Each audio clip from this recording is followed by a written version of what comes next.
క్యాబిన్మేట్ 24 hours study hall and work space mobile app download చేసుకుని ఇప్పుడే మీ cabin book చేసుకోండి.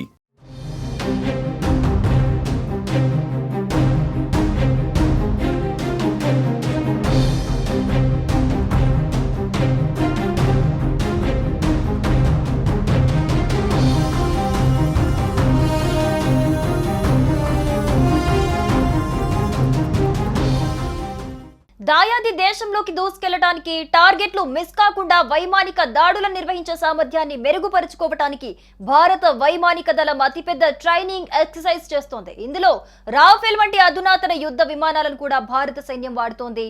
భారత్ పాకిస్తాన్ మధ్య ఉద్రిక్తతలు తారాస్థాయికి చేరుకోవడంతో ప్రపంచవ్యాప్తంగా ఆందోళన నెలకొంది. Saudi Arabia, UAE, Indonesia, Egypt వంటి దేశాలు భారతదేశ వైఖరికి మద్దతిచ్చే అవకాశం ఉంది. ఇక మరోపక్క పాక్ పై పగతో రగిలిపోతున్న బలూచిస్తాన్ రంగంలోకి దిగి 7 పాక్ సైనికులను హతం చేసింది. బలూచిస్తాన్ లో భారీ పేలుళ్లో 7 పాక్ సైనికులు హతమయ్యారు. రోడ్డు పక్కన బాంబు పేలటంతో వాహనంలో ప్రయాణిస్తున్న 7 పాక్ ఆర్మీ సిబ్బంది మరణించారు.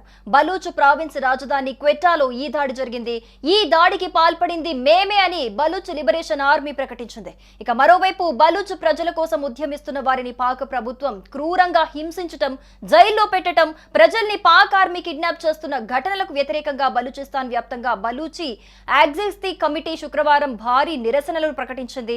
తూర్బాట్, పంజ్గూర్, నోకుండి, దల్బంధిప్, యక్యాచి, చార్సన్, మస్ట్రేల్, ఓర్మాగే, చాగి, అమీనాబాద్, కరన్, కరాచీ, ఉథల్, గధాని, నుష్కి, కలాట్ మరియు మస్తుంగ్ వంటి వివిధ నగరాల్లో నిరసనలు జరుగుతున్నాయి. క్వెట్టాలోని హుడా జైలులో బలూచ్ ఉద్యమకారుల్ని పాక్ భద్రతా బలగాలు తీవ్రంగా హింసిస్తున్నట్టుగా తెలుస్తోంది.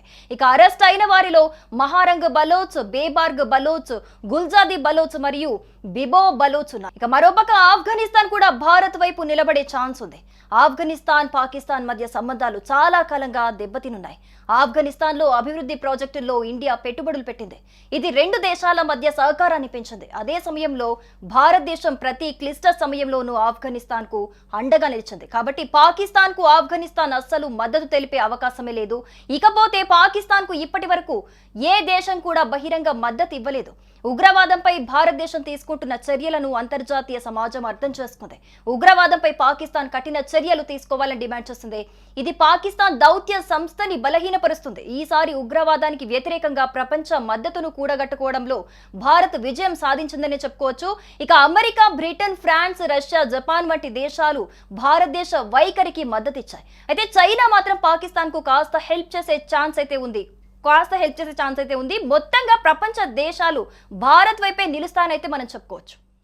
సుమన్ టీవీలో మీ పర్సనల్ అండ్ బిజినెస్ ప్రమోషన్స్ కోసం కింది నెంబర్కి కాంటాక్ట్ చేయండి.